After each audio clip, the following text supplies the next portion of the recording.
After another full day of trekking across the salt, Todd and I finally see an oasis forming in the distance. If I didn't know better, I would have thought my mind was playing tricks on me again, forming a mirage in a time of most need. But Absinthia Spa and Resort is right where we expect it to be, just like Angelo had said it would be. And Todd and I, we are so ready for it, like saliva forming in the mouth in anticipation of a delicious something. And as we get closer, I'm basically regaling him with all the stories that were always tossed around the castle, what seems like years ago now. All the rumors of the healing properties of the hot springs, foot massages that don't tickle, hairstyling appointments with no time limit, and the strongest drinks and the softest pillows in all of Wormwood, to the point that by the time we're almost there, we're going off back and forth about which we're going to get into first. At some point, though, Todd and I exchange confused looks, and he says what we're both thinking. Isn't it kind of weird? There don't seem to be any people here. I thought this place was supposed to be popular. I have no answer for him. Then the idea strikes me, and I stop in my tracks. I thrust my hand out and grab Todd's shoulder, and I blurt out, "Fuck, Todd. Wolfram's henchmen. They must have made it here before us, and they've already cleared out the space to make us an easy mark. Denise was never here at all. Angelo's led us straight to where we let the deacon know we would be. You remember me saying those moths just wanted to be rid of me, right? It's a trap, and we didn't even see— Frida! No, that's not— I don't think— Now, Angelo is a friend. Think about it. Why would he have worked with you to have more control over your void powers? I loosened my grip a bit in a combination of both some relief in the logic of Todd's words and also surprise as we both look up and over to see a group of tiny elemental goblins shuffling toward us, muttering among themselves, but carrying little trays of treats and motioning for us to come with them. And as it turns out, the Mephits immediately recognized me, and they're so accommodating. My dear Queen Frida, you must be so tired, and offers me a glass of water. Another says, "May I take your weather travel clothes? Perhaps you would prefer one of our famous patented cloud robes." They catch me looking around. "Oh yes, please, madam. Don't mind the emptiness. You are a very special guest, you see, and your garçon is most welcome as well." Todd is absolutely aghast at this. I quickly say, "Please, boys, this is my good friend Todd, and you will treat him with as much respect as you do me, if not more so." Todd straightens up a bit and continues looking around as if he wasn't paying attention, and the Mephits shuffle ahead as we follow at a slower pace. I can tell he doesn't trust them and that muttering they keep doing just out of earshot. But after a few minutes, when we each have a drink with a tiny umbrella and mouths full of bites from an elaborate charcuterie board, he's nudging me with a smile and waggle of his eyebrows like, "Yo, I'm with the VIP Frida. This ain't half bad." Once we're full and satisfied, Todd stands up. "Well, I've got a good feeling if there was anywhere you bat was gonna find a moonstone, it'd be somewhere around here." "Wait, Todd, what, already? We just got here. Don't you want to try the hot spring?" "Oh no hot springs for me. I am not getting great vibes about this place, and it's all about the vibes. But, okay, you got me. I've got to take a look around the place before I can settle in for the night. But of course, my top priority is that moonstone you've been hankering for." "Todd, if you were ever actually looking for a moonstone, I would be wearing a string of them right now. Don't bullshit me." "My dear Frida, you are now tipping from paranoid to delusional. Do get yourself some due rest while I'm gone." And with a swish of his cape, he walks off with an offhanded wave. A steamy Mephit touches my hand and leads me quietly to a room where I melt into a hot bath. For a brief moment of respite, I remember I am the queen consort Frida, untouchable. I am living a charmed life again. I close my eyes and sink below the water. I forget I am the runaway traitor, the abandoner of all I've ever loved, of all who have ever trusted me. I'm not sure how much time has passed, but no one is around when I exit, fully dressed in high-end Absinthia loungewear. So I decide to explore the place a bit myself, half hoping I'll just stumble upon Denise, other half hoping I'll find some paper, maybe, and a bit of time to sort out my thoughts. And the more I wander, the more obvious it is that there really are no other people here. And I feel like I can't trust any of the reasons why that might be that keep popping into my head. But I do my best to hold on to the belief that Denise is here, like Angelo said. He has no reason to trick me. I come across what looks like a little gift shop. I poke my head inside, then make my way looking around slowly. But suddenly I stop, frozen in place. In the middle of the shop is a cleared space and an unsettling as fuck scene. The floor is covered in claw marks in every direction, and across the surface is smeared what looks like some dark, fiendish ritual. A pattern of demonic symbolism made out of some substance I can't identify, but pray it's not blood. And to top it all off, placed throughout are these thoughtfully articulated dolls. And it occurs to me that this moment right now, this is all by design. And whoever made this scene, they wanted someone to stumble across it just as I am now. I begin to back the fuck up. But someone is already standing behind me.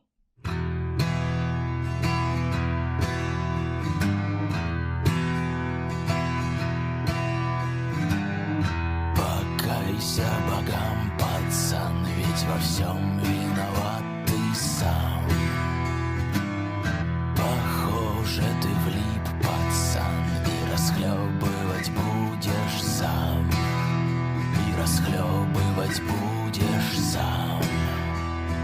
Боги не услышат твоих слов. Их защиты не ищи ты. Nerd! Prom is your boyfriend. You're the only person who's like, more Fire Emblem characters in Smash. Yes, unironically. There's already so many. Hey, leave some characters for the rest of us. This is my most controversial political opinion. Fire Emblem deserves more representation in Smash Brothers. More Animal Crossing characters. Give me the Nooklings. Give me the Nooklings. Austin, every time that you share that opinion, I'm gonna go to Sakura and convince him to delete one of the Fire Emblem characters from the game. Okay, but Rossetti for next Smash, because he's not in New Horizons, and we need Rossetti. He's very angry. And he could, like, throw pickaxes at people. That's great, and I agree, Lauren. We should jump into the adventure, because last time we were together... Can Dwayne be Rossetti now instead? So it's actually been 2 weeks for us. The audience hasn't had an interruption in their schedule. Wait, but how much has it been? It's been 2 weeks. Since I looked at you. Da-da-da-da-da-da-da-da-da. I don't know the rest of the words, but it's been 2 weeks. Come on. So you looked at me. You grew up in the 90s? Oh God, I can just think of It's been 1 week since you've looked at me. Yeah, God, it's 1 week, you schmuck, not 2. It's been 1 week since you've looked at me. There's words. Learn the Cocked words. your head to the side and said, I'm angry. 5 days since I laughed at you because you just did just what I thought you were going to do. 3 days since the afternoon, we realized we're both to blame, but what could we do? Yesterday, you just smiled at me because it'll still be 2 days till we say we're sorry. There we go. That's why we have Comrade on here. Bare Naked Ladies sucks. Hey, Gordon is a perfect album, so you take that fucking back. Wait. Yeah, no, you can, fuck it, but Gordon is perfect. Strong opinions. You know what else is perfect? Our D&D campaign. Oh, no, it's not, Laura. That's reaching. Thank you, Laura. But where I was going with that, it's been a while, so it's totally understandable if the players have forgotten, which is a convenient excuse to refresh the audience as well. So Thank God you've given me permission this week to have forgotten. Yeah, but I knew what we were going to do. Damn. normally you all have perfect memory and there's not a single fact that escapes your mind, but this week there's an excuse. So I will explain once again where we left it, which is we went to the Absinthia Spa and Resort. There are 5 locations to explore. There's the hotel, there's the dining area, there's the recreation area, the shopping area, and Crater Bay, a shallow body of water with a mysterious shard sticking out of it, which is giving off a strange white light. So faced with those 5 options, the party went to the dining area, into a crab shack where they met some mephits. The mephits told you they would tell you how to meet the queen if you can answer one simple question. I remember that they asked the question, but I did not think of an answer to the question. That's fine. The question is, what is the shape of the world? And then they laugh at you, and there's every expectation now that you leave because the mephits think they have stumped you, and none of you have that answer. You all grew up in a post-apocalypse. None of you are formally educated. Like, this is a totally understandable thing for you all to be puzzled by. But there are 4 other areas to explore. Can I solve this the way I did a few seasons ago on Dice Funk, where I just do a lot of drugs and then understand existence? Is that on the table? If you had never done that before, I'd be into it, but I feel like if we just start repeating the greatest hits, the audience will be less impressed. Fine, I will find another way to understand the universe's mysteries. I think that Austin does not understand audiences, but go on. There's a reason that concerts play the greatest hits. They play well.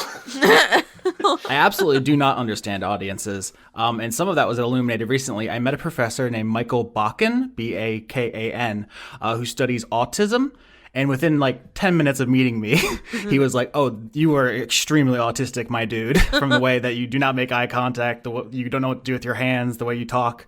And we got to talking. He actually wrote a book called Music and Autism, Speaking for Ourselves, that's coming out in a new version soon.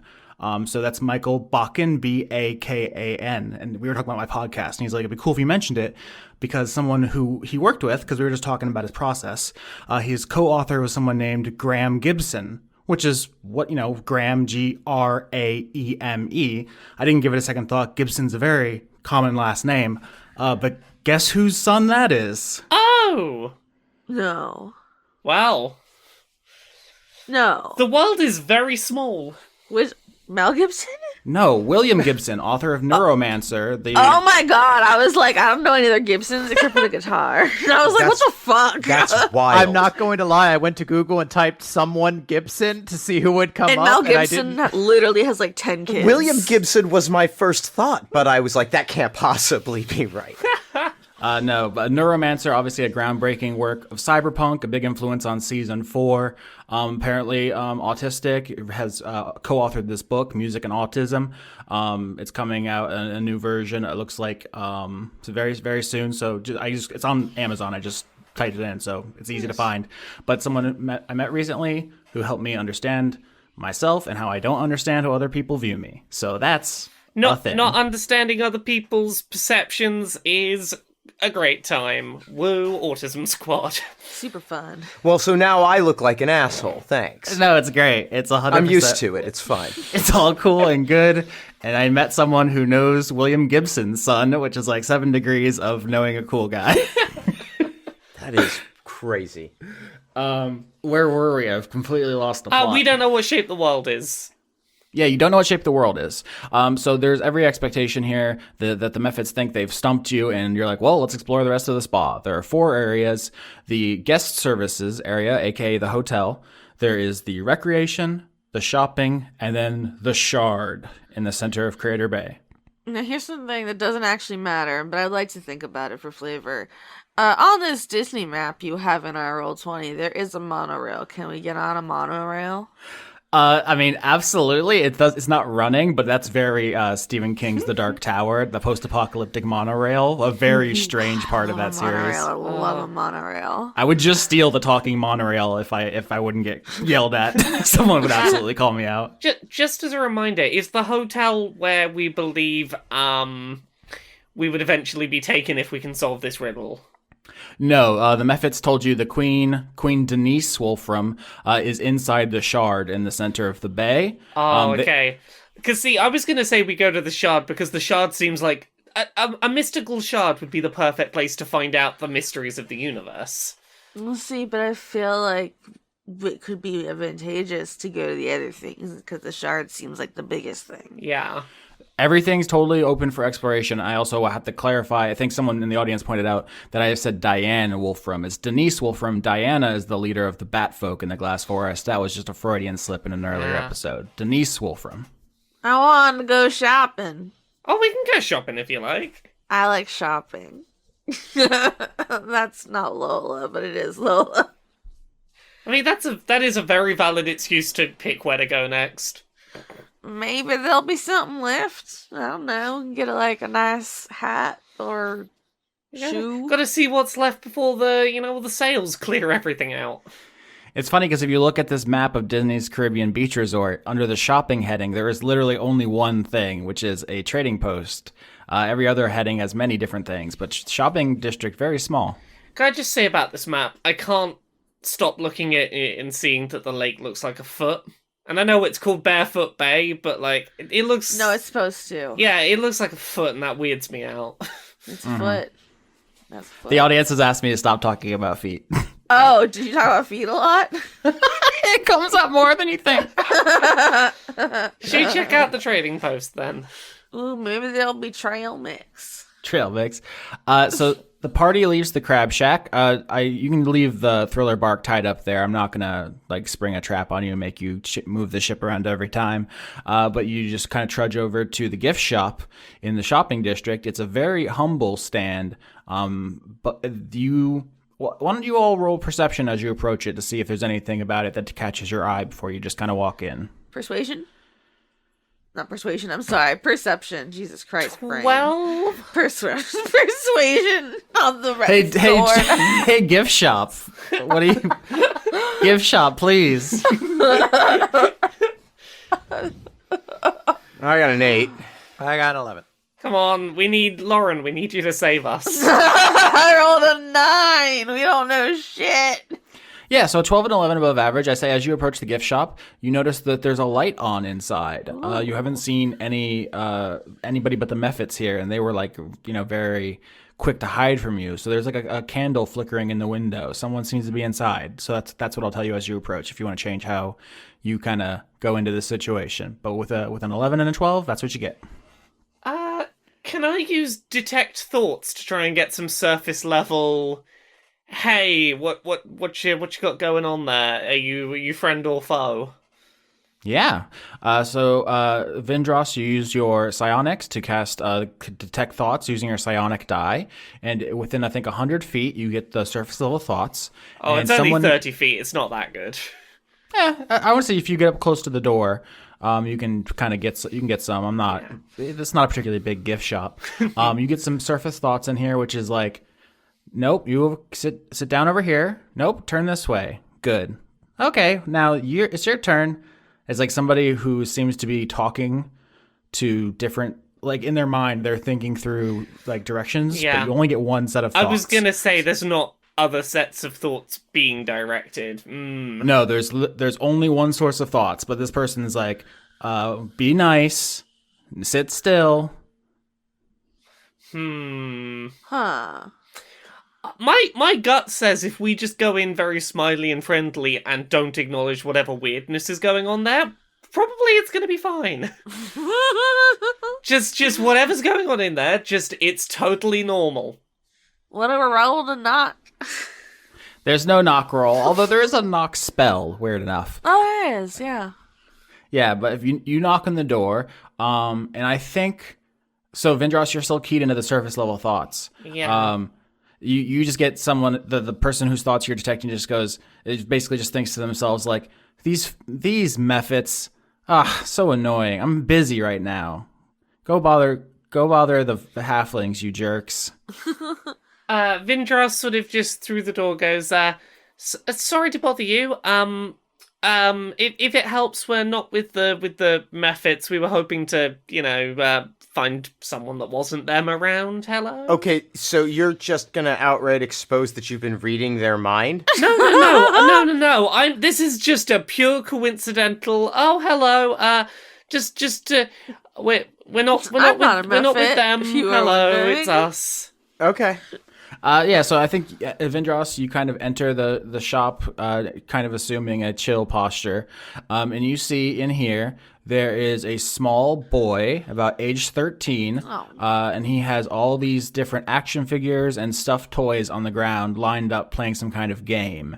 They seem to be on different teams, and they seem to have different attributes. It's like the teddy bears versus the kung fu guys in some kind of game, and he's very meticulously, putting them in certain order. It's like setting up a chessboard of some sort. And when you come in and say like, "Hey, I'm not with the Mephits," he doesn't seem particularly interested in you. He keeps going about what he's doing. Tell me about this war you got going on. What you got set up here? Okay, so Vindrass, you just approach the boy. As you get closer, Yeah. you see that he is Genasi. Very similar to a human, but there's like a slightly different, maybe like if you if you do like a custom face editor in like a sports game and you can move the eyes and the nose around, the chin around, it's just like a little bit off of human proportions, enough that it's not the same species. But from a distance, if you were like looking through binoculars, you wouldn't know if it was a human or a Genasi. But now you're close, it's a Genasi boy, age 13. Skin is kind of just brownish. You can't tell what particular element. And as you approach, you say to him, "What you doing?" And he looks up at you, and then just back to the toys, and does not answer you. Hey there, little fella. And I'm gonna do my finest Sam Elliott hat tip. So Vindrass, you're like in this boy's thoughts, Yeah. and his response to you isn't, his mental response to this intrusion is not verbal. He doesn't think to himself like, "Oh no, here come these people." What you catch on the surface level is just like, it's like the feeling you get like when someone's in your personal space expressed mentally, if that makes sense. But he's enraptured in this. He's like, "Mr. Teddy, you don't get the sword until level 5. Put it down," and takes it away from the teddy bear. See, I'm now stuck in the position of like, oh, this child is me as a child, and I must back off and give them space. I can do nothing. I cannot interact with you, NPC. I must leave you to your game. I want to roll performance. Okay, y'all know how chickens, like, heads can stay? Yes, perfectly stabilized. Well, yeah, while you wiggle them around. Yes. I want to do that with Sandra Hell to yes. try and get his attention. Yes. Oh my god, I love the stabilized chicken Oh head. no! I rolled a 4. Yeah, only a 4. So in the flickering candlelight in this gift shop, you see that the boy, his hair is like a light pink. It's not as like vivid pink as the salt crystals you've seen throughout your adventure, but it's pink. As Lola walks in with Sandra the Chalks and begins kind of dancing him around, or dancing her body around while the head stays stabilized. And the boy seems pretty annoyed with this. And I think, like, Vindrass, your mental connection is like severed by a sudden burst of annoyance. Uh-oh. Yeah, I think sorry to have bothered you. We'll leave you be, and Vindrass is ready to just back out of this. Oh man, that usually works. We have intruded upon carefully lining up toys time. This is not to be messed with.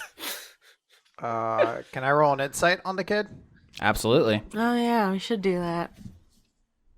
21. Okay, I'm not gonna help. 21 is so good. Bramwell, an interesting thing to me here is that I think you actually know who this is. Oh. This is Sven Wolfram. Oh.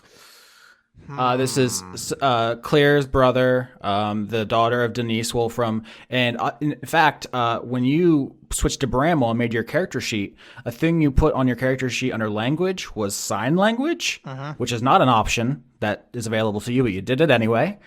Which, when I saw that, I decided Sven is nonverbal and only communicates in sign language. So I will have Bramwell go up to Sven and communicate with him using sign language to ask him how he's doing. Oh. All right. So Bramwell, you finally enter the scene after you're carefully guarding the perimeter as Vindrass and Lola make the initial approach. You walk in, see what's going on, kneel down, and you ask Sven how he's doing.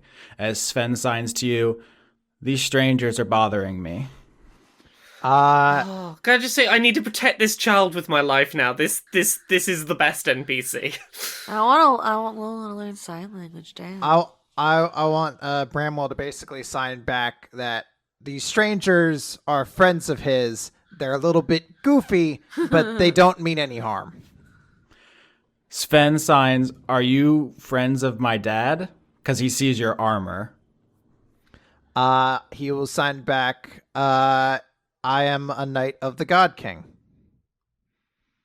He'll mention that he spends a lot of time with your little sister Sabrina. Now, I imagine at some point the two of you have met, but because of how long Sven has been here, he does not remember you. Do you remember him? Yes, I think Bramwell remembers all the Wolfram kids, and I think it's much more reasonable that he would be remembered in return, since that's a case of like the royalty remembering the bodyguards, essentially.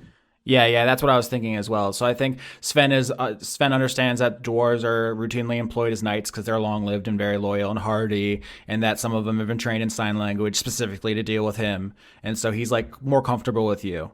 And he signs, "What do you want? Is my dad here?" Bramwell will sign, No. We were just in the area. Sven signs, "Nobody comes here. I'm all alone." Oh. Bramwell will sign, is there anybody else in this area who helps take care of you? Sven signs, "My mom says the Mephits are supposed to take care of me, but they're mostly just annoying." I might be misremembering. Did we find out the mom's here already? Yes, Denise Wolfram is in the shard in the middle of the bay. The Mephits said the Mephits implied it would be dangerous to go just walk in and talk to her, and they said they would tell you the secret if you solve their riddle. But there's actually nothing stopping you from investigating the shard if that's how you want to proceed. That's just what they said. Bramwell will sign. They met the Mephits, and they were kind of weird. They asked him a riddle. Yes, I think Sven's eyes light up a little bit, and he signs, "What riddle?" Bramwell is going to act completely stumped. He says, they asked us, what is the shape of the world? And we had no idea. Sven looks very proud, and he says, I made a model of the world one time for schoolwork. My mom makes me learn all kinds of stuff. She's a genius. Bramwell is going to say, that's very impressive. Do you still have that model? Sven says, I left it in my old room in the hotel. Oh. My mom made me move over here to the gift shop because she filled all the rooms in the hotel with her experiments. Could you tell me which room it was? Sven signs that he can't remember. He says, I think it was on the 6th floor. The even floors are elementals and the odd floors are animals. Ooh, animals. Bramwell will sign back. If we go and find it, would you like it back?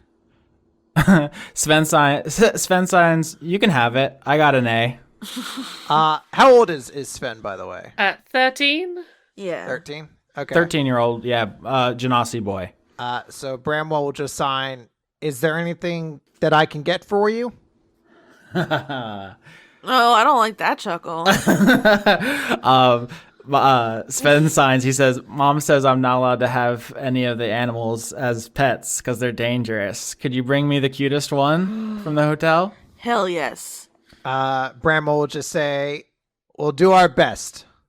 Okay, so now we have the 5 areas. There's the hotel, which you now know is full of elementals and animals, which Sven has characterized to you as his mother's experiments, whatever that means. There's the dining area where the Mephits are, the recreation area, you don't know what that is, and the shopping where Sven is. Lauren, Lauren, I've just realized something terrible. If we're going to get this child the cutest animal, that means that you can't have the cutest animal. I can still make friends with it, and we'll be buddies until I give it back and bring it to Sven. You never know what happens between there and here. There's anyone else alive that's been in the area? Sven signs to just the halflings. Halflings. I don't want to. I don't sign that, but yeah. Sven says Sven signs to you. They're at the recreation area. They're here for one of Mom's experiments, one of her inventions. That stuff's boring. It's all just killing toys, he says. Bramwell will sign. How many of them were there? Sven signs to you that he doesn't know. He says more than a couple. Like he saw them like come in on the Abbott's skiff and like saw them getting off the boat, and then he just ran back inside because he didn't want to have social interactions with them. That's what he explains to you. Like one of my dad's friends brought them, and I saw them, and I ran back inside because I didn't want to talk to them. That's a relatable mood. Did I ever tell the story on here how I climbed out of the window of my own house once to get out of a conversation? How do I not remember that story? No. It's funny that Laura said Sven is you because Sven is also me. I feel a lot of connection to this child. But yeah, Sven signs to you that the halflings are at the recreation area, which fills in to you kind of the full picture of what's going on at the Absinthia Resort and Spa as far as different things to explore. The halflings are here for what Sven calls his mother's killing toys, whatever that means. I want to release all the animals. Yeah, the killing toys place sounds like a bad place to be. Yep, I mean, it doesn't sound great, but if Lola wants her crossbow back... Yeah, but I just want to release all the animals first. Plus, maybe they'll be grateful, right? And they'll join me in battle. You never know.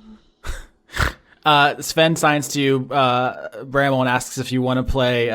You want to play a game with the toys. What's the game he wants to play? It's called Snuggle Chess. It's like chess with the different action figures and toys, but instead of like killing each other when like rook takes pawn, they snuggle them. Oh, that sounds so wholesome. We need more games like this. This is good.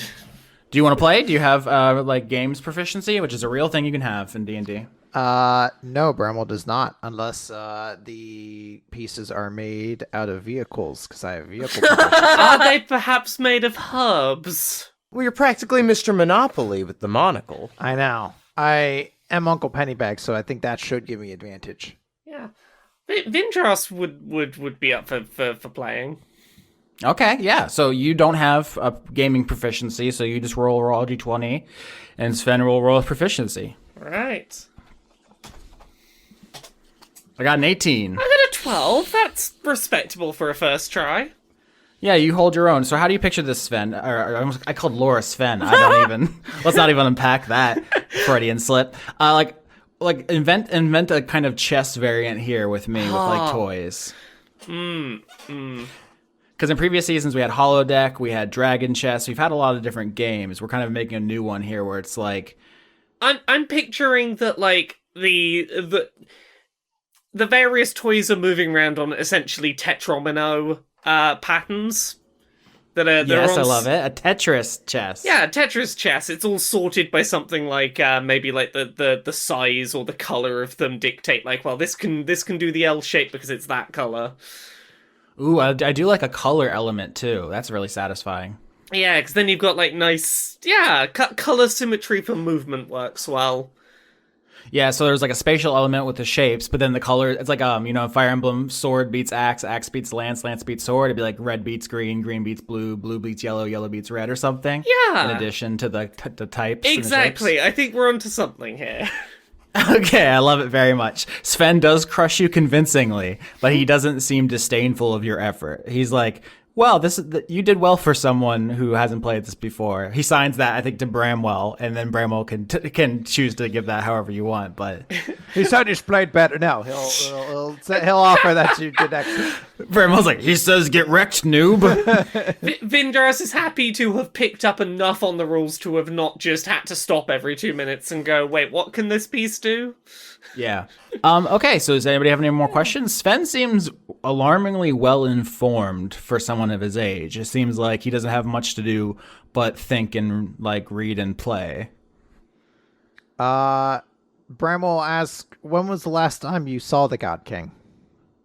Oh, I actually know that. I had to really dig deep into my own like mental lore to figure out when that would have been. I think what Sven signs back is after Sabrina's mom left. Can I sign back? Why were you sent out here? Was it a punishment? Sven signs, no. The God King loves my mom. My mom's doing cool science. I'm with her. God, that's a cool mom. So let's cut over to Clear and Amy, who are digging a hole right now. Fuck, But it's still also, me. huh? It's still me. God damn it. All you, Chris. But also with a kind of structural clarification for the audience, because the way this campaign was kind of designed was that there was this central driving question of where is Frida? And, Sabrina went on this quest to find her, and it was like, where is she? And there's also what you learned last episode. Amy told you that all the wives knew a secret. Only the wives of God King Wolfram knew a secret, a thing he's afraid of. And basically the question was, which of the wives would you get this information from? Either. Oh my God. He can't make them come. That's it. It has to be something only they'd know. Yeah, that is my one fear in life. But if you would have went to Absinthia first, maybe you would have befriended Denise and you knew it right away. Maybe you would have joined up with the Aethar and met Marcel's mother earlier in the campaign. The one person I didn't think you were going to get this information from was Amy's mom, because she's dead. But here she is. But now here we are in episode 20-something. Amy is possessed by the ghost of her mother. And as you dig a hole in the middle of the salt flats, Amy says to you, my mom says if we dig all the way down, we'll find the one thing my father's afraid of. And what's that? Skeletons. Skeleton? It's just a big skeleton. Is that 50-foot or that fucking... Yeah, the Halloween decoration from Home Depot, the 50-foot skeleton. Oh, can we go to like the old abandoned Home Depot and throw a bunch of skeletons at him? And that's what takes him out. Skeleton army! So Amy / her mother, you're never really sure which one is speaking now. They're blending as she's blinking. It's like really unnerving. But that the person, I'm just going to say Amy for simplicity, says, he never told me exactly what it was. He just said it was the potential of an entire world, and he's obsessed with it. It's what made him a conduit. So why is it buried out here? Is it buried? Or is that just where it is? We're digging a hole, aren't we? As you say that, Amy breaks through a layer here into some darkness below, and she says, I don't know, Clea. It's gonna get weird from here on out. It's okay if you want to go back, but I think I need to go. No, I mean, it hasn't been weird to this point, so, I mean, might as well get on in. Yeah. So Amy, slips through, basically you dug down through the crust, just straight down, and suddenly you break through something, because you've seen before, the layer of salt has different thicknesses. Like, sometimes you crack through and it's just like, uh-oh, narwhal skeleton. And sometimes you have to go very deep, and it's like there's a well of water, you drown that iron elemental in. It's like, you never know what you're going to get here. But when you break through a layer and you slip in after Amy, you land in a dark tunnel, and you're immediately assaulted by just a terrible smell. Ooh. Just like a rotting, like you're gagging immediately. Ew, icky. Yeah, actually, Constitution saving throw. Okay. You can't make kids throw up, Austin. I got a 10. Yeah, 10's average. I think you managed not to throw up. You just feel very badly ill. I can method act the crap out of that right now. Then. I don't know what the worst thing you've ever smelled before, Chris, is. For me, someone left some meat in a car for a couple days. Oh no! Oh no! It's one time I made one of those protein drinks in a shaker. Oh no! And I put it in a drawer at work and forgot about it, and then found it 6 months later. And that is the worst smell in the world. No, because it's basically just like old milk. The worst smell in the world was when a dead rat crawled into a radiator and died. and that it just was blowing out dead rat smell. My last month when I went to the cab place, there was a dead rat in the ceiling above where I worked, and this is Florida, and it was just there for like. There's a part time. where it was literally raining insects on you from the ceiling of that building. True. And then there was one night where the water came through. Just a biblical plague of a place. God, they're still open, and I don't know how. So right now you're in kind of a dark tunnel clear. Did we settle this? Do you have dark vision? I do have dark vision, yes. Okay, I saw some people saying that Ice Genasi shouldn't have dark vision, so whatever way you homebrew this, you have it. Yeah, I basically took a fire Genasi and just took everything that said fire damage and turned it to cold damage, basically. Sick, dude. Okay, so you do, and in our universe, that's just how Ice Genasi rolls. So you see this... Because it's coldest at night. I can't dispute that. That's just science. facts. That's just science. So you see Amy's already walking ahead of you down this dark, smelly tunnel. Do you say anything as you follow after her? So have you said anything to your mom recently? Are you able to talk to her, or what's up with that? I think Amy holds the skull up and listens to it, and then turns to you and says, "She talks to me." Are you guys hitting it off? It's complicated. I did kill her, so we have to work through some stuff. But didn't she? I'm trying to remember. She asked her to kill her, didn't she? Or no, she had to. She had to, yeah. Yeah, her mother's dying words were to reassure her that it was okay. Okay. Well, now you have the time to really talk it out. It's good things, really. Yeah, everything's kind of working out. We may have messed up a little bit, but if you become a conduit and you're my knight, and we can kill father, and I'll become the liberator queen, everything's gonna turn out okay. Yeah, I really wouldn't say we messed up, but it's gonna work because we're at this point, and when it happens, then we'll be able to focus on it and get it done. Then it'll all be over. Can you roll me survival to navigate these dark, foul-smelling tunnels underneath the ground? I got really excited, but then I realized I was looking at stealth, and instead my survival is hilariously bad. Oops. Yeah, I got it too, buddy. All right. So you're walking in this dark tunnel. You're talking to Amy, who actually seems pretty upbeat about being possessed by her dead mother. The smell keeps getting worse and worse, and you don't vomit, but there's a point where you think, oh no, I cannot take any more of this. And you close your eyes to brace against it for a moment, and you are knocked to the ground.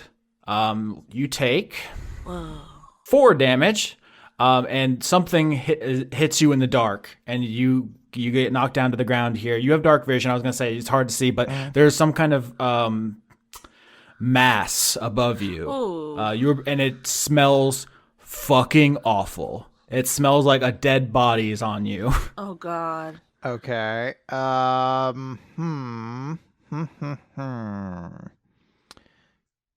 So can I take a look at it, see what it looks like? If you call out to Amy, she can summon some fire to see it better. How about alternatively, what if I blink? That's your solution to everything. Just blink away, you coward. I just want to disappear from scenarios in life. You're gonna run out of spell slots before you get. That's the last one I have for level 3. So yeah. Oh my God. Clear, you have it leveled up.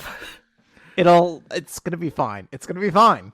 I don't know why we're acting like it's not gonna be fine. So you're knocked to the ground by this terribly smelling mass. This just disgusting, almost like just a wave of nauseous, awful feeling, and you blink away, and so you are not on the physical plane where you can be affected or touched anymore, which gives you the perspective to see what's going on, which is there's a fleshy, writhing blob, like a mass of skin, kind of. Basically, what you see is that this foul-smelling stuff is that the walls of these tunnels are like a fleshy organic quality to them, and some of it is torn off.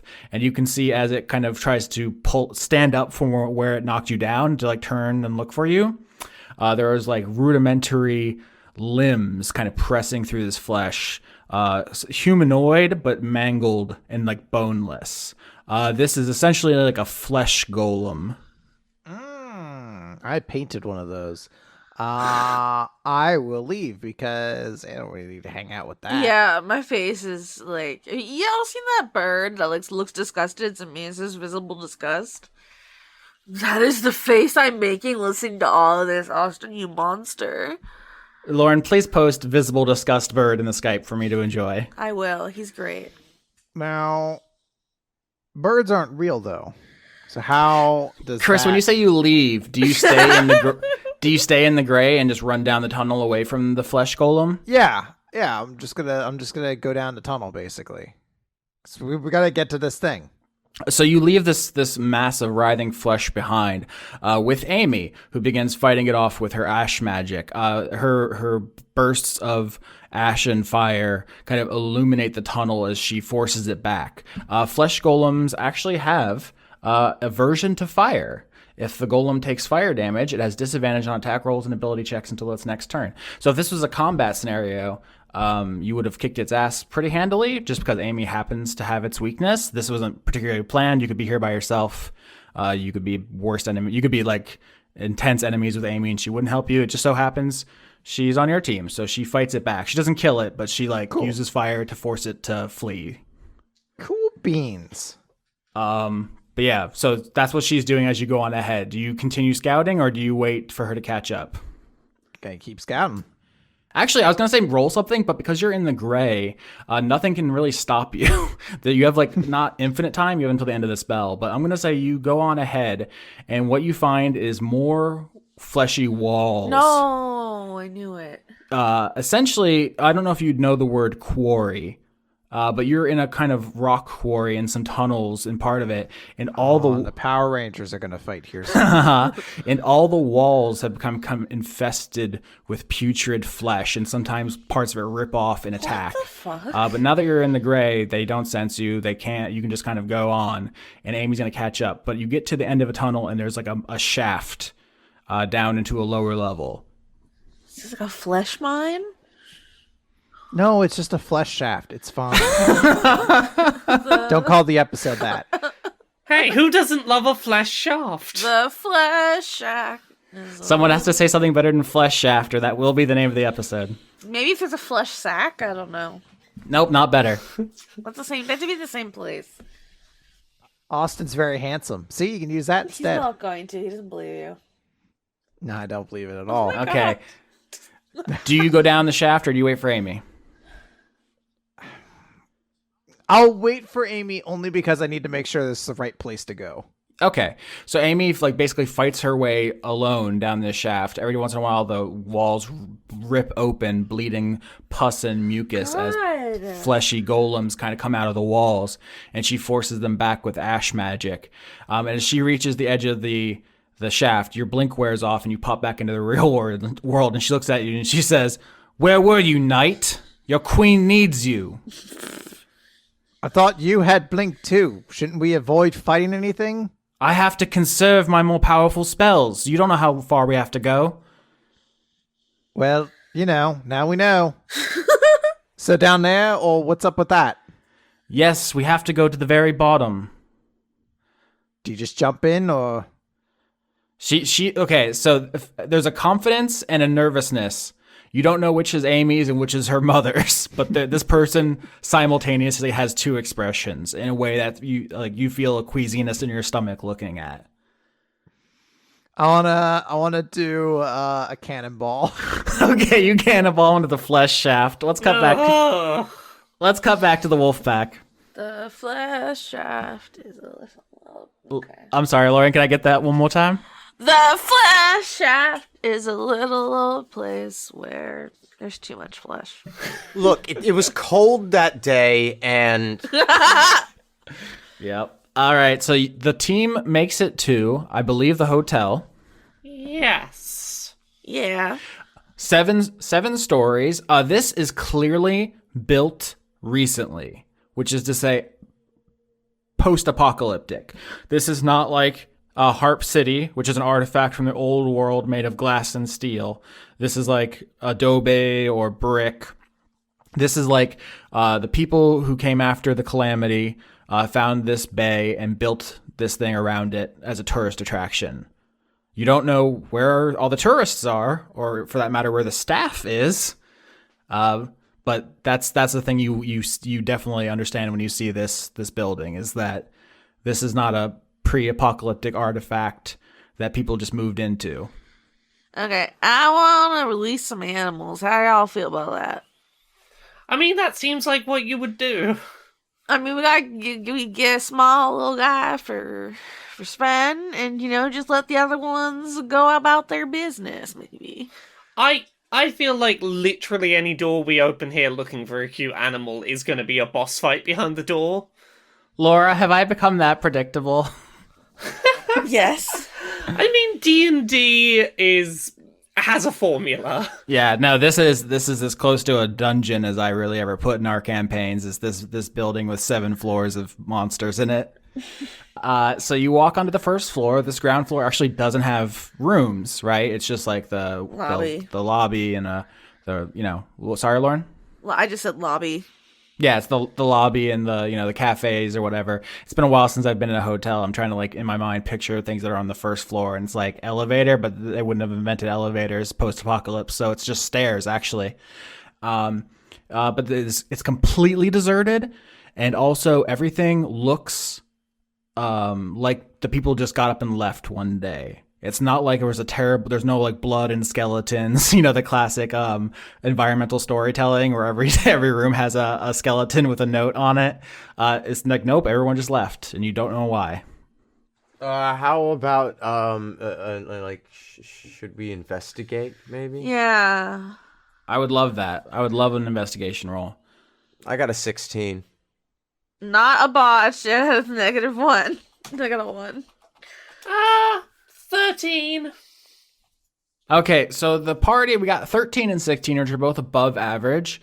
I want to say that Khorton, you got the highest. So I think you'll find the book at the front where people sign into the hotel, and you flip back to opening day, and this place was popping. It was booked all the way, all 7 floors, week after week after week. And it started, there was a couple open rooms here and there, and then it was half the place is empty. And it's as it goes on, it's just the bookings drop off a cliff until finally just nobody was coming here anymore.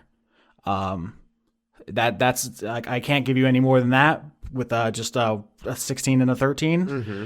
But that's the thing you find. I don't know how you want to interpret that. But it's a sudden steep drop off to half empty, right?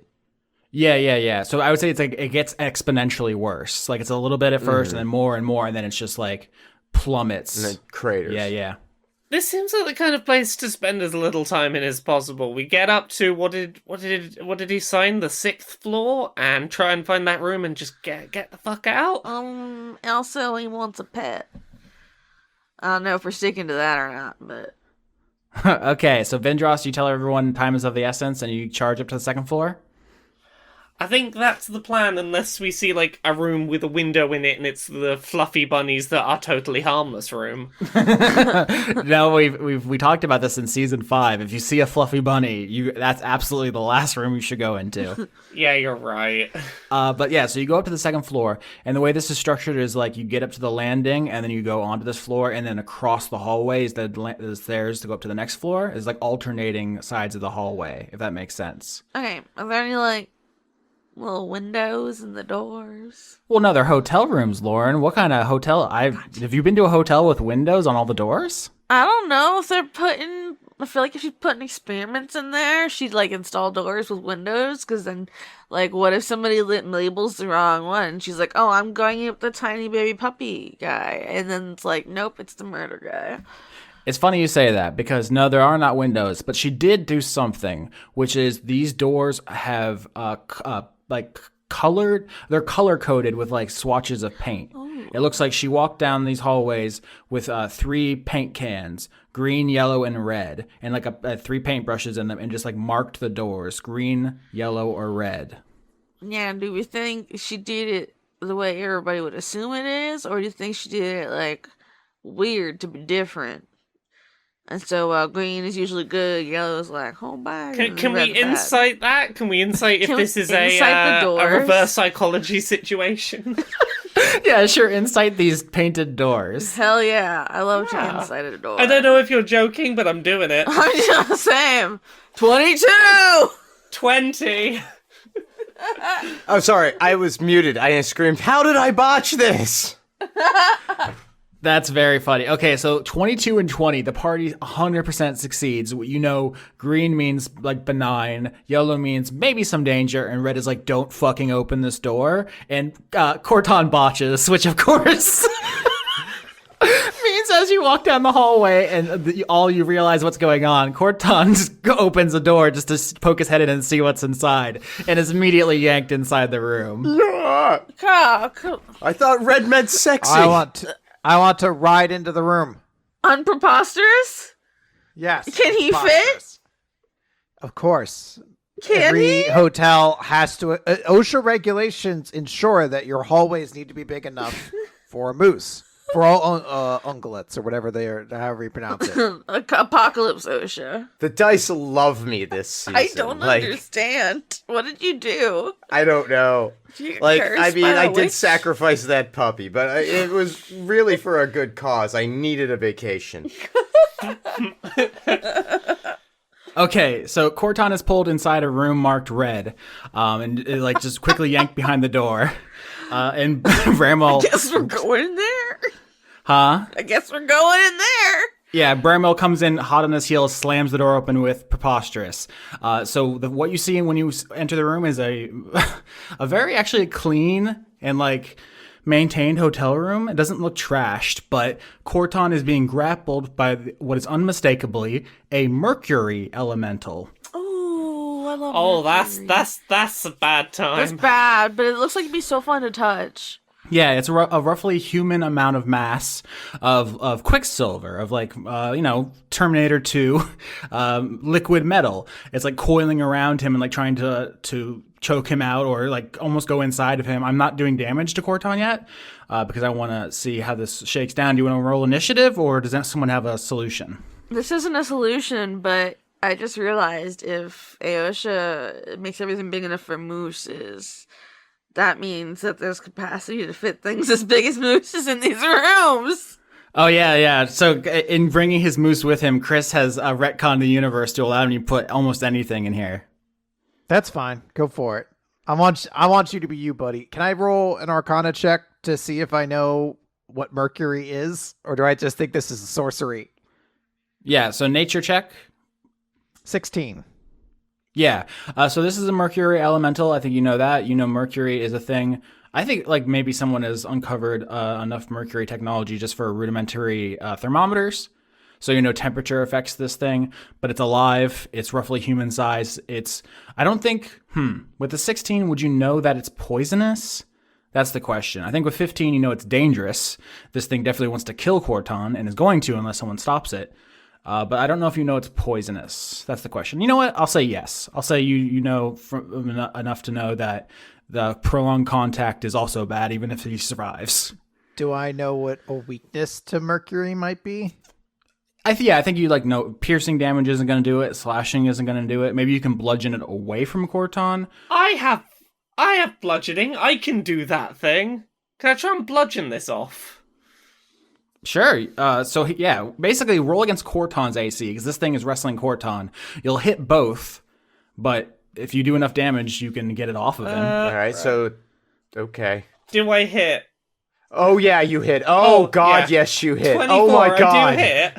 What a hit. Okay, so a 24 to hit, only 6 damage. So, I don't, hurt Khorton a lot, but I hit the mercury presumably very precisely in a way that would get it off. Okay, so you do 6 damage. What I'm going to do is do a strength check to see if I lose the grapple. Well, I'm going to say with disadvantage. And can I just say how much I appreciate Vindrass's generosity in trying to get our new friend off first. I get it, 'cause sex. Can I cast something before this happens? I rolled a 3 against that 6, so the mercury elemental fails. Oh, okay. Never mind. Hooray! I saw an 18 and got worried. Yeah. So the mercury elemental grabs Khorton, drags him into the room, tries to smother him to death. Bramwell blows the door off with the moose, and Vindrass runs in, and you just hit him, I guess, with the blunt side of the axe baloney. Yeah, with like the flat side of it, just trying to pure knock it off. Yeah. So you give Khorton a good whack. Khorton takes 6 damage, but this thing doesn't want a piece of that, and it's like loses its grip and like flows off of him, and then takes like a defensive posture. It's outnumbered, but it has that kind of cornered animal vibe where it's like, oh, you wanna fucking go? I'll take you with me. Does it speak primordial? The only one way to find out. Okay, I want to say, hey, you're cool, we're cool.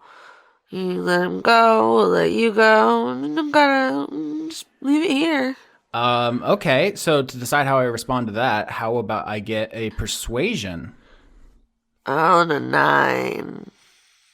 Oh, you got a bardic inspiration D8 you can have on that. I was going to say the D8 will guarantee a success. Okay, so Khorton, give me the flavor of this bardic inspiration. How do you help Lola convince this mercury elemental that doesn't want none? He's gonna pull his lute out. Yeah, just playing a little like a little chill vibe. You just I'll let it know we're cool, and you just let it know we're cool. I think Lola's just like wiggling, dancing like a snake.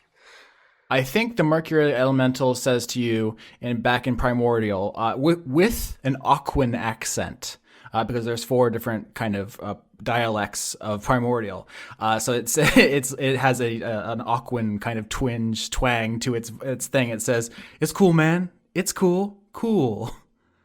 So you're playing the lute and you're wiggling and it's kind of bobbing along. It's kind of doing like it's back to the wall, just like bobbing and weaving. It's like getting ready to fight. Like these videos of birds, they're dancing. Oh yeah. It's like the birds of paradise mating thing with its like wings stretched. No. It's like cockatiels.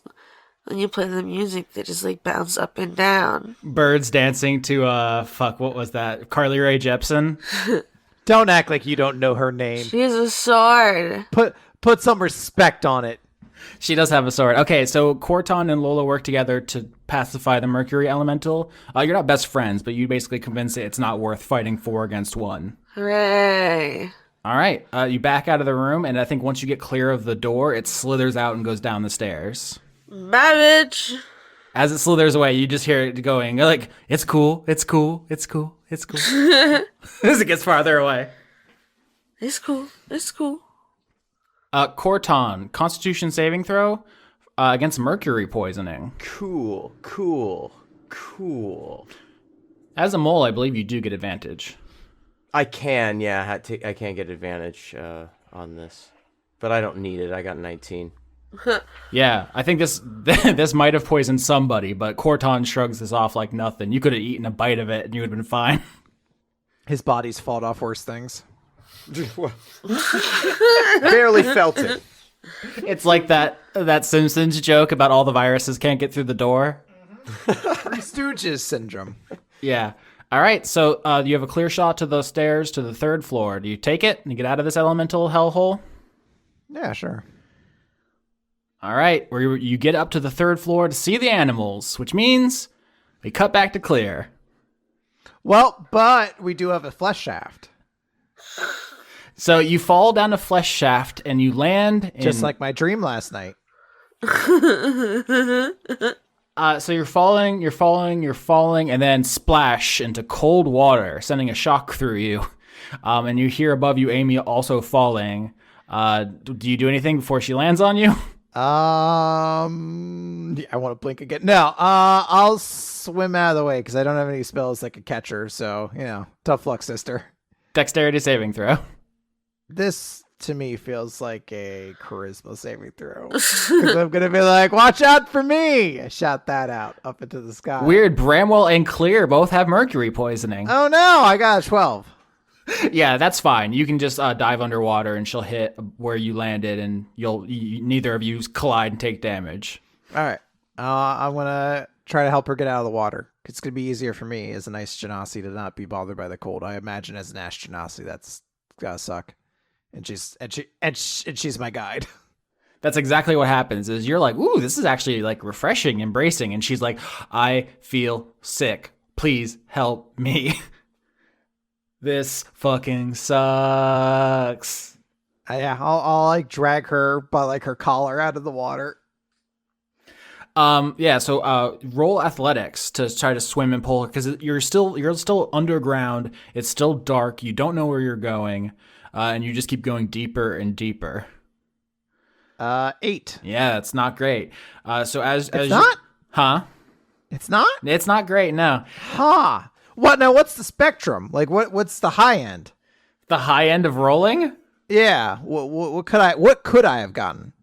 You tell me. I mean, you have a +2 bonus, which means 22 is as high as you could have rolled.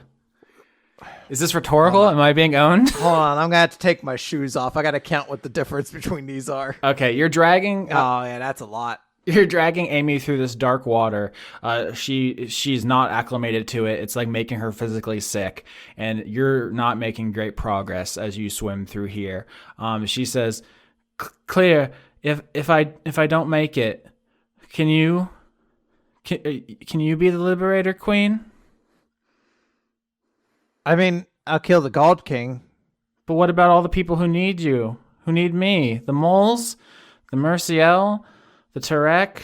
The insect folk? Oh my gosh, you're not gonna die in here. I need you to show me where the thing is, so come on. I'm gonna cast Chromatic Orb with the Ash version. Mm-hmm. Try to warm her up. Oh, damn, that's a good idea. I didn't even think of that. So she's like being very dramatic in your arms, and you turn and you fire a ball of like hot ash into her, and it's like basically like that scene in Pulp Fiction where you get the adrenaline in the heart. Yeah. And she like sits up in the water, and she's like, "Oh boy, okay, we can't waste this. We got to go down." Down where? That was the bottom of the hole.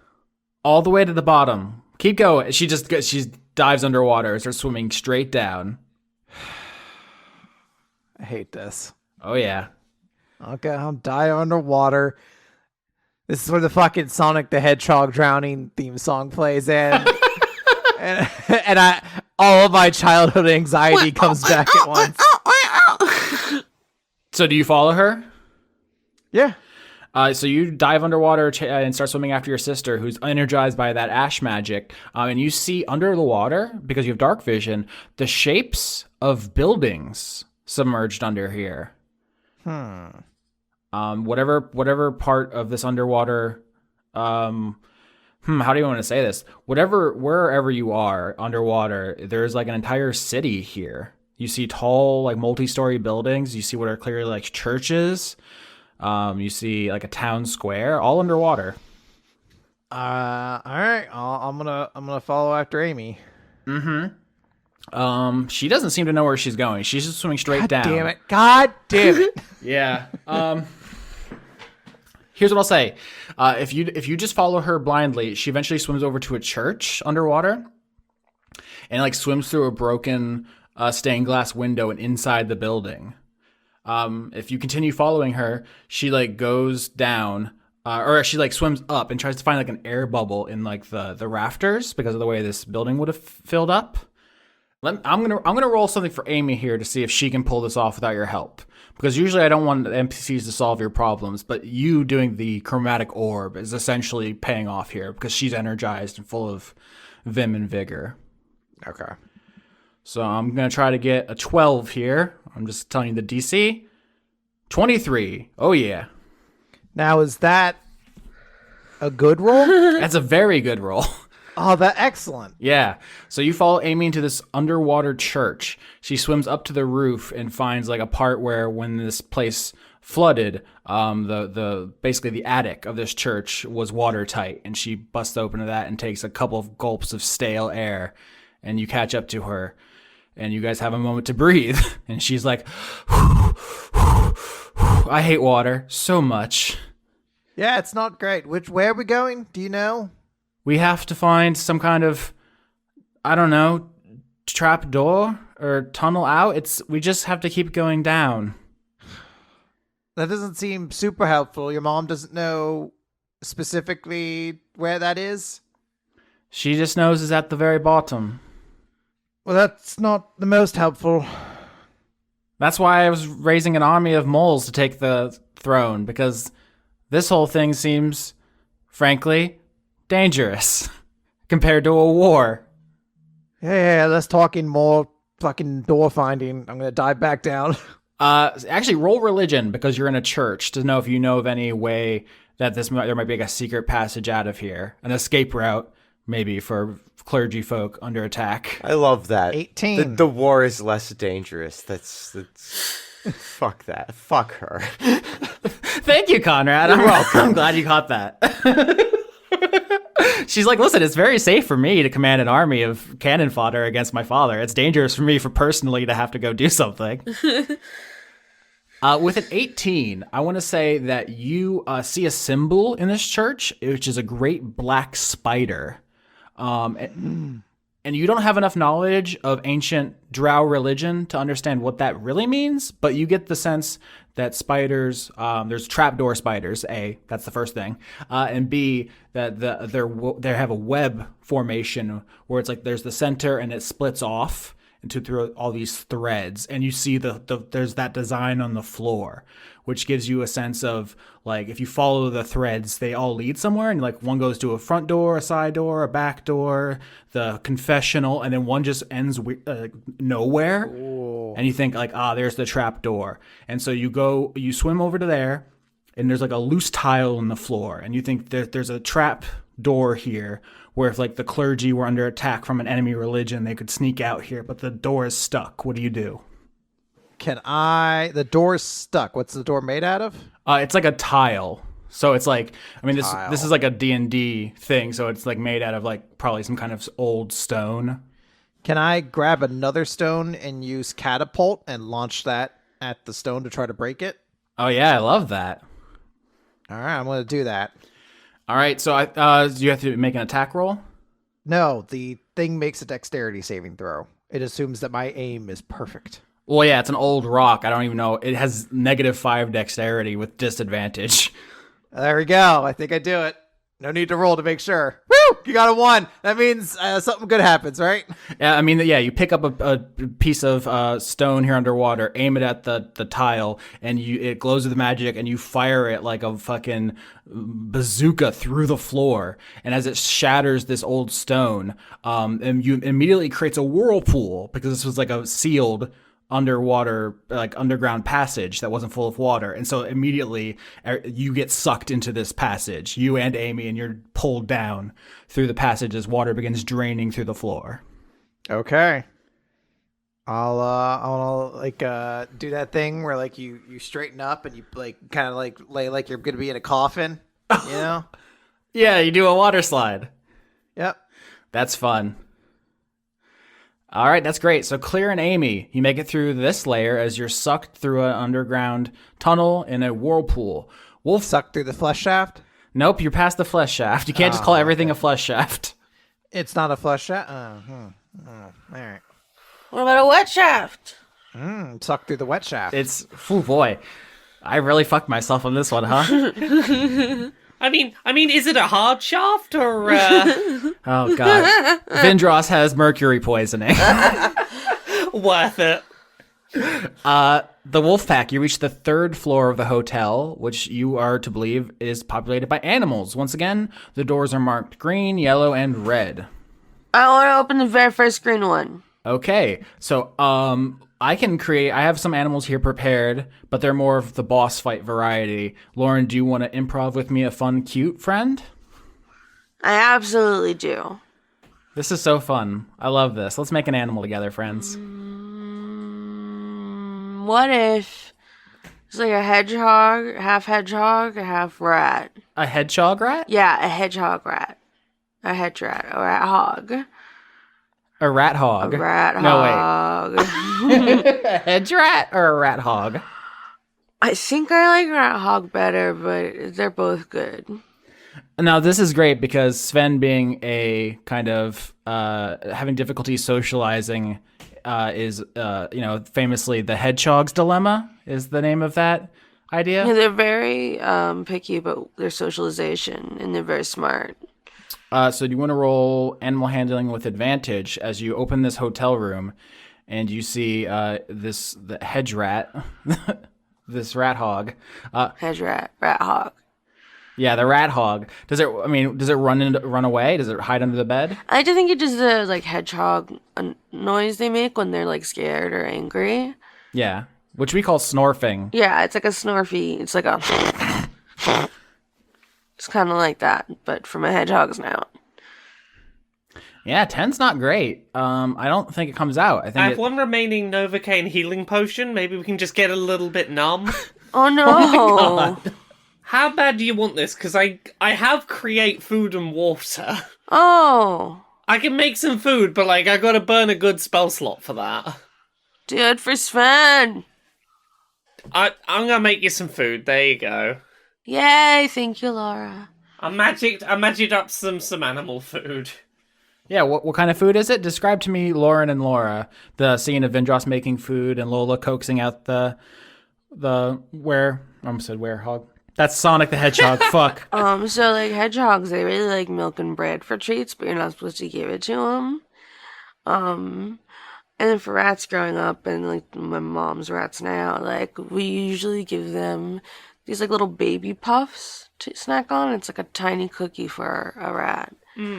So like maybe it's something like that, with some like goo in the middle, maybe like a Ooh.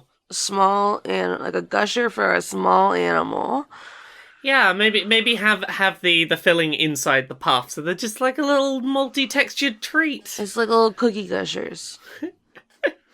All right, so Vindrass, you create some fun little puffs, and together you two coax out the rat hog from under the bed, the hotel room bed. Once again, this place isn't that trashed.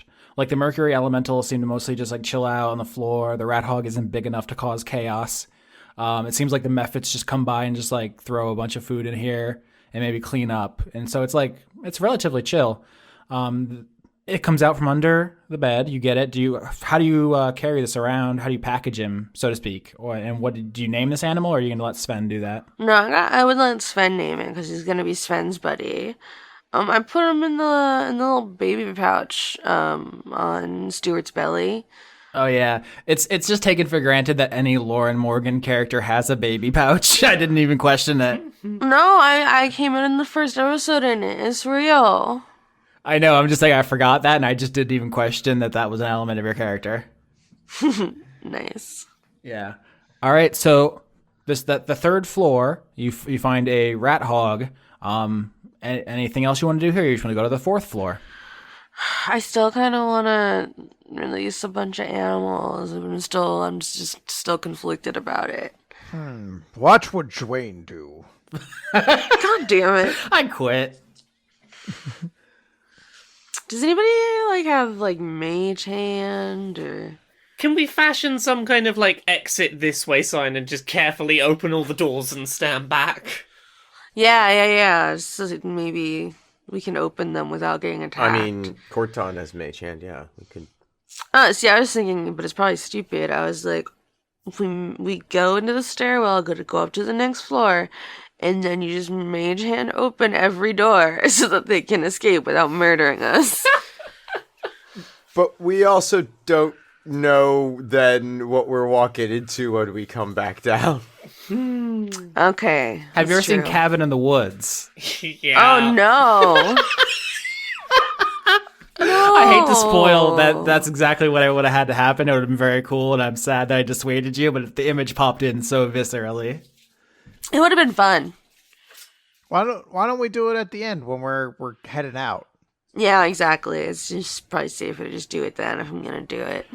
Sounds good. You leave the third floor and go to the fourth floor. Is it like every floor gets harder? Probably. Am I that predictable? Come on. It's a thing. It's a thing, and it makes sense. And you go higher up, it gets worse. So you get to the 4th floor, and the first thing you notice is there's a shattered door in the middle of the hallway. I don't like that. I don't like the shattered door. Yeah. So you're in this hallway. There's one of the doors has been blown off the hinges. What do you do? Can I roll to know what kind of elemental it is? Oh wait, don't you have advantage about doing checks on elementals? I do, because they're a favorite enemy. I rolled a 16. Yeah, 16. I'd say the force that this thing's knocked down this hotel door, and hotel doors are, it's pretty secure as far as doors go. It seems to be a heavy metal one. You fought an iron elemental earlier, and it was like very difficult to damage. You ended up having to drown it to get rid of it. This seems like maybe something of that caliber. Yeah, that's what I would say. Is this one seems like it's a heavy metal one. It might be immune to most kinds of direct assaults. So you are now in danger. I mean, do we have to go to the 6th floor? Well, that's where we'll find the shape of the world. I am debating, can we just take this cute animal back and go, hey, so we got the cute animal, but we didn't make it to your project. Can you tell us what shape the world is? Sven says he doesn't remember. He did it for a school project like several years ago. It's like asking a 13-year-old, like, what's the capital of Utah? And it's like, I did this once in geography. I did an entire National History Day project on the Attica riots, and I can remember almost nothing. Yeah. That's exactly what's going on. I think I attended a public school. Did y'all remember the parachute? Oh, wait, hang on. The parachute, it's like a big tarp, it's a circular tarp type thing. It's a big parachute, and everybody goes underneath it. Exactly. So, 4th floor. Heavy metal elemental is somewhere nearby. You're all very in danger. What do you do? I imagine some really good thrashing power chords because it's the heavy metal elemental. So pass without trace. It's concentration up to an hour, and it's a veil of shadows and silence radiates from you, masking you and your companions from detection.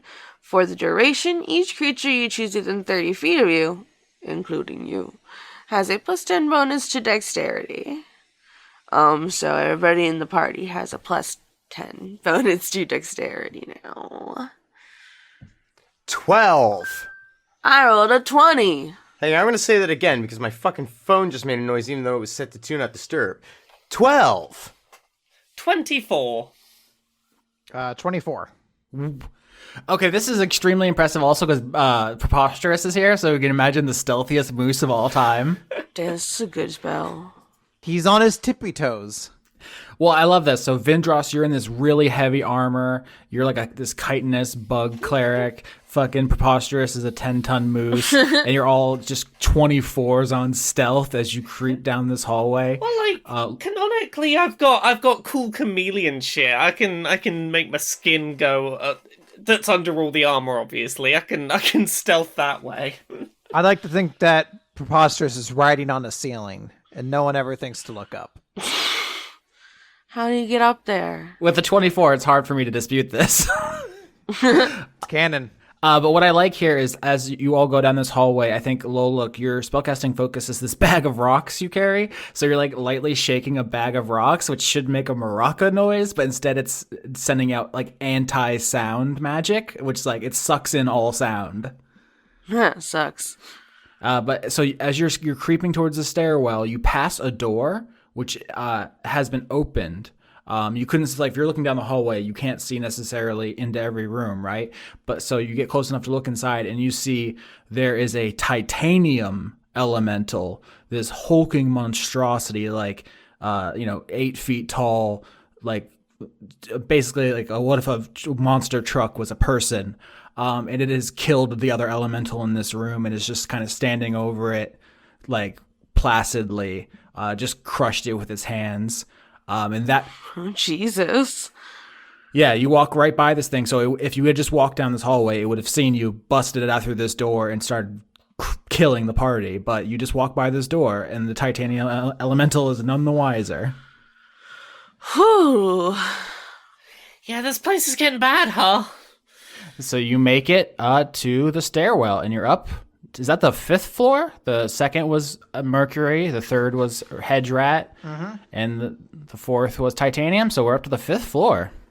Nobody open a single door for any reason ever. Well, we had to figure out which one has the model in it. What do we roll to just resist the urge to open doors? Can we roll survival to survive this floor? It's funny you say that, because as you get onto the landing for the 5th floor, which is once again animal experiments, you see the floor, the walls, and the ceiling are covered in blood. Oh no. Just walk through confidently like nothing is wrong. Well, we still have passed that trace. Have the energy of someone wearing a yellow fluorescent jacket walking confidently. You just don't look to either side and walk with purpose. Oh no. Let's cut to Clear and Amy, who are sucked through God damn it. who are sucked through a secret passageway in the floor, down a tunnel in a whirlpool of water, and once again are falling as they get basically pulled to a different level underneath this church.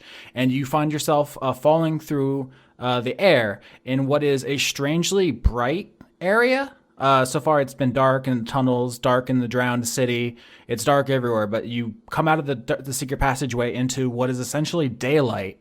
But before you have a time to think about what's going on, you're falling. What do you do about that? You're far enough that you're free falling at terminal velocity. I can't get Tom Petty out of my head right now. Fuck. But you see below you just what seems to be like a field of flowers is what you're falling towards. But you think you're going to shatter your arms and legs if you hit it. Well, I don't have any spells that can help me at this point.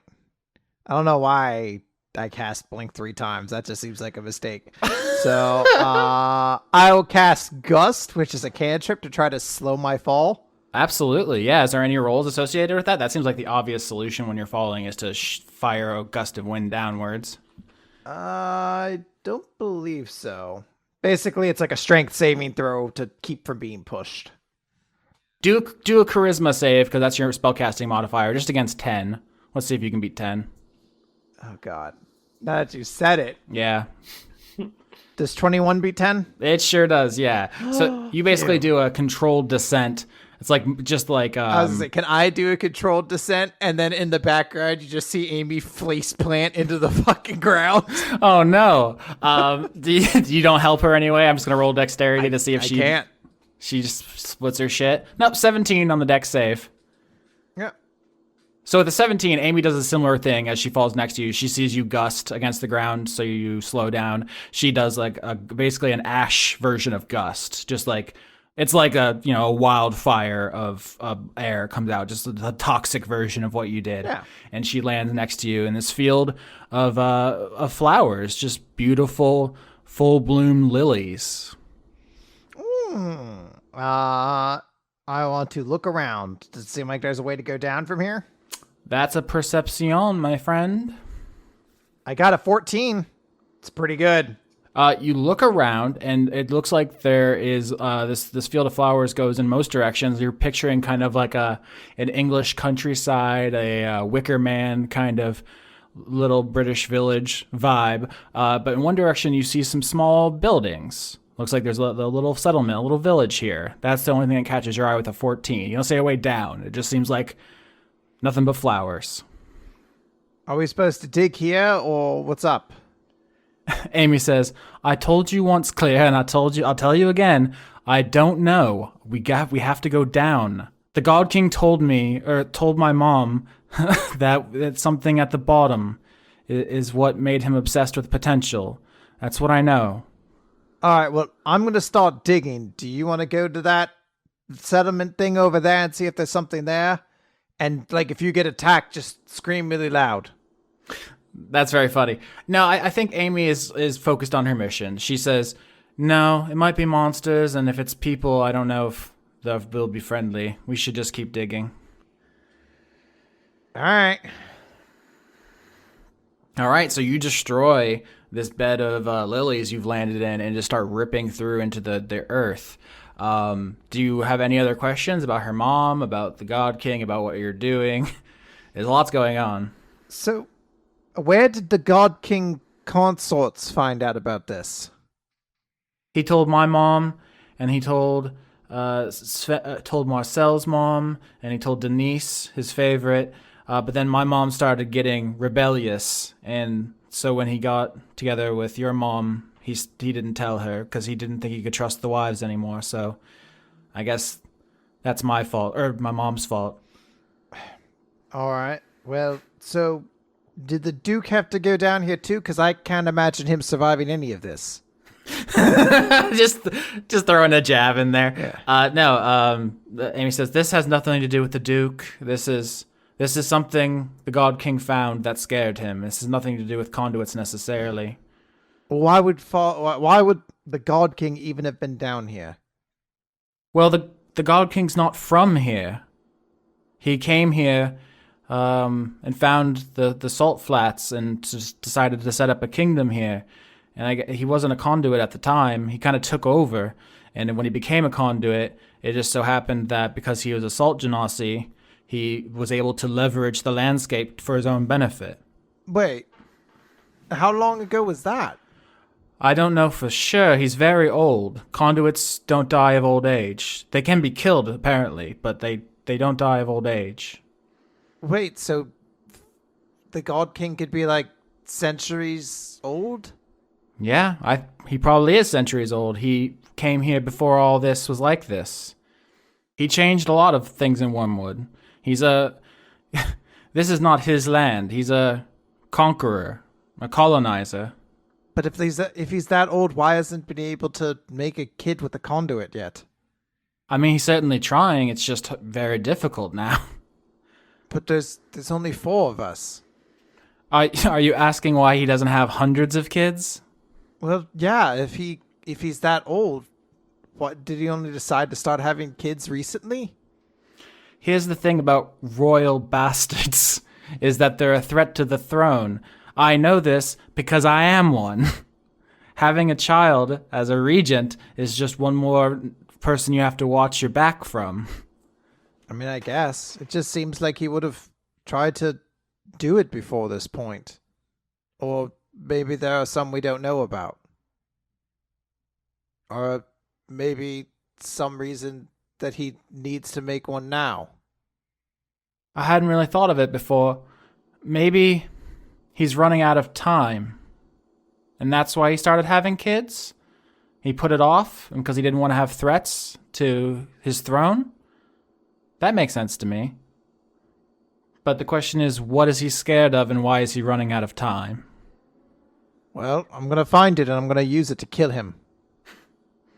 That's the plan.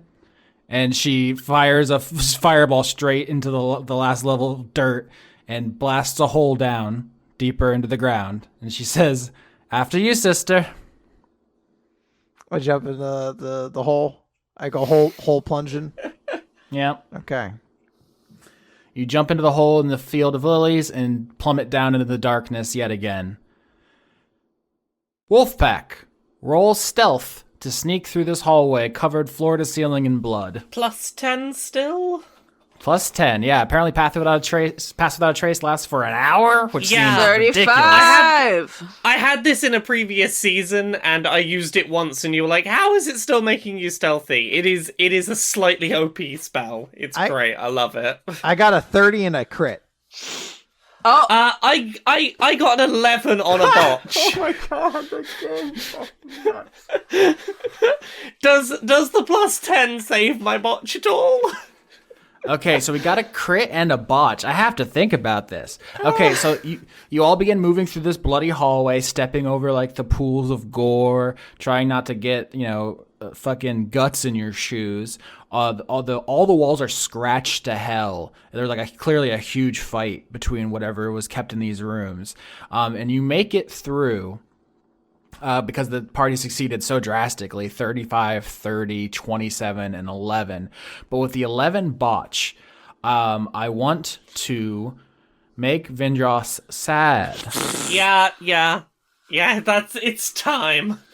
Can you read me your inventory? I think maybe what happens is like something of yours gets caught here, and maybe you have to leave it behind if not to blow the party's cover. I've got the axe baloney, I've got my shield, I've got my plate armor. I don't know how all of my armor would fall off. No. And I have a Novocaine healing potion, and that's it. Yeah, so what happens, I think, is the axe baloney gets caught, the crook of it gets caught in some literally I think there's some ribs stuck in the wall. The creature was slammed into the wall with such force, the ribs stuck in the wall like knives, and that gets caught in the crook of your axe as you're carrying it, and to avoid dropping it with a huge clang, you just let it hang from these ribs. And so you're left with the choice. Do you leave this weapon behind and hope for a new one? Or do you go back and we're going to roll initiative to fight what killed all these animals? How much would the party resent me trying to get this axe purely because it's a cool weapon? I've had it so long. I don't want to not have it. It has its own unique name. I got my weapon stolen. Yeah, but my weapon has a unique name. Mine did too! What? It was the heck bow! It's the axe baloney! You mess with the gecko, you get the heck bow. Ah. If you really want to.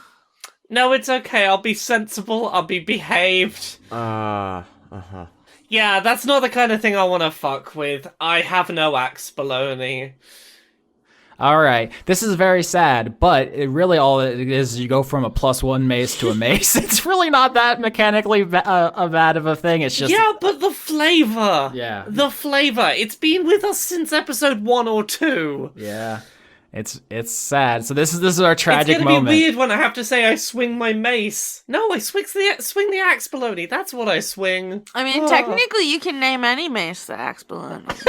Yeah, but it won't be the axe baloney, will Paint it on the handle. This is like when the Romance Dawn got cut in half, except an axe got left in a hallway. I bet One Piece could make me cry about an axe. I'm not gonna lie. Mm-hmm. Oh my god. There's a part of me that's real tempted to, when it's time for us to leave, literally just sprint, grab the axe. Yeah, that's still on the table. I will say, as you reach the stairs, you hear some low, eating noises, just like something tearing flesh in one of these rooms. I have certainly not committed to leaving this behind forever, but for now it is gone. Yeah. So you get to the 6th floor, which Sven told you he used to live here, and then his mom was like, "Get out of here, kid. I need to store my experiments." Great parenting. Yeah. So you're still passed without a trace for an hour. So you have the run of this hallway. There are elementals here behind these doors, red, yellow, green. But there's no reason to fight all of them if you don't want to. But you don't know which one was Sven's room. What do you do? Can we listen for noise? Oh yeah, that's a classic perception check. I got 12. I got a 17. 11? 9. All right, so I'm looking for 2 15s. I have a 17 and a 12. Can anybody get that 12 over the line? Yeah, sure. What do I add to that? A D8. D8. Yeah, there we go. That's up to a 17. Yay. Okay, so for the audience, there was some rolling and some mumbling there. What's to be clear for what's happening? Khorton gave Vindrass bardic inspiration, so you rolled a 17, and Bramwell has a 17. So how does this look? You're still passed without a trace, so you're not going to draw attention from the thing on the 5th floor. I'm not going to give you that. I'm not going to do that to you. But Khorton, what do you do to help Vindrass suss out the rooms here? He grabs her ass. It's not hard. That's cute. Oh fuck. Okay, so how does grabbing Vindrass's axe, fucking hell, axe, the Freudian slips. Okay. You reminded her. God. I know, it's the wound is fresh. No, but yeah, walk me through this. So you succeed. I want to give this to you. Tell me how grabbing Vindrass's ass gets you in the room with Sven's science fair project, because this is it. You've won, but I need to know how we get there. Oh, well, I would assume it would get her antennae going. Oh yeah, you've just got to alert and aware and like, oh hello, what are we doing? Yes, yes, I'm awake. I'm ready to do this. I mean, that's fair. But I'm saying, so walk me through. Are you like listening at each door? Are you like opening them a crack to see what's inside? Are you using your psychic power somehow? How do you figure out which room? Like narrate to me the end of this. This is the end of the episode.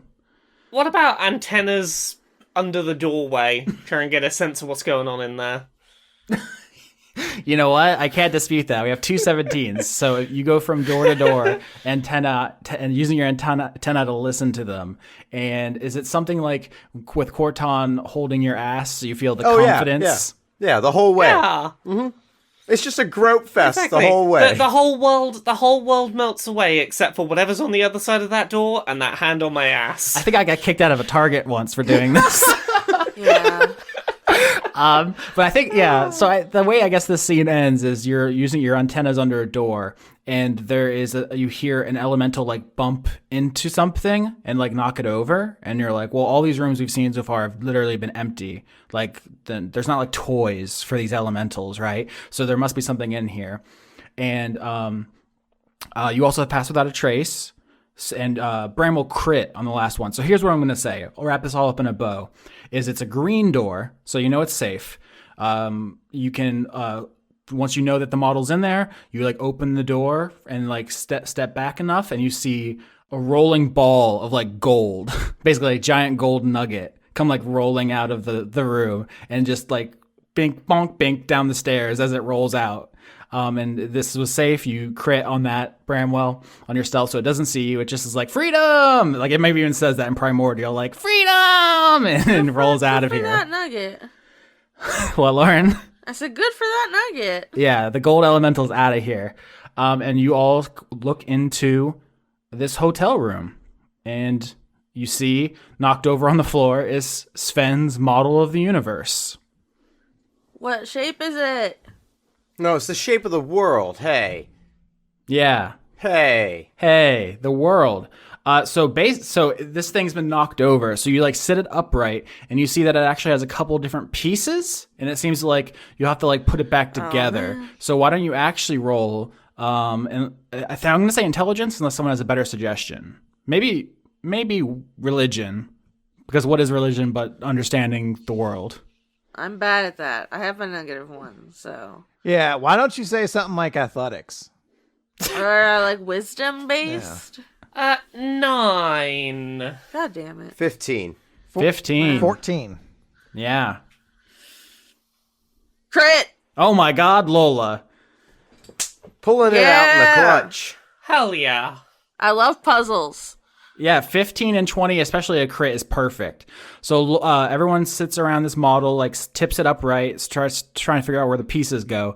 And Lola, you just bamf in there. You understand with your crit that this is not a static model. It's in fact a dynamic model showing a process. Oh. You figure out the basic shape of this model, which is a tree.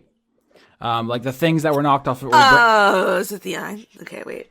You figure out this was a tree. Like you pick up all the branches, you put them back on. There's a big tree. In each of the branches, there's like a little globe, like individual worlds. With a crit, I would say you understand the like that there's an ancient belief that like when people die, they go to other worlds, right? Mm-hmm. So that's like a pretty basic understanding of that. But you understand that this is a model of how things used to be. And you break down this model, like you take apart, like you take the branches off and the little globes out of the branches. As you break this thing open, the base of the trunk of the tree is hollow, and you take each of the globes and you stack them in the trunk. Is the shape of the world a tube? The shape of the world is a tube, but more specifically, it is the dead, rotted trunk of the world tree. Oh, wow. So that's what I did. Boy, somebody fucked up, huh? Yeah, someone made some choices. Yeah, but you call that shape a tube. Once upon a time, the world was a giant tree with many worlds in its branches. Now it is a dead trunk, Tube. filled with layer upon layer of the old world, like rings in a tree. I mean, that sounds like a pretty cool world design. I think someone did something very good by making this happen. This is... That's why there's a bunch of stuff under the salt, I guess.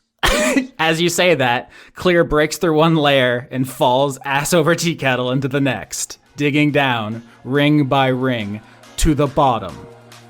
Ooh, what's at the bottom? What's at the bottom? I mean, it's turtles, right?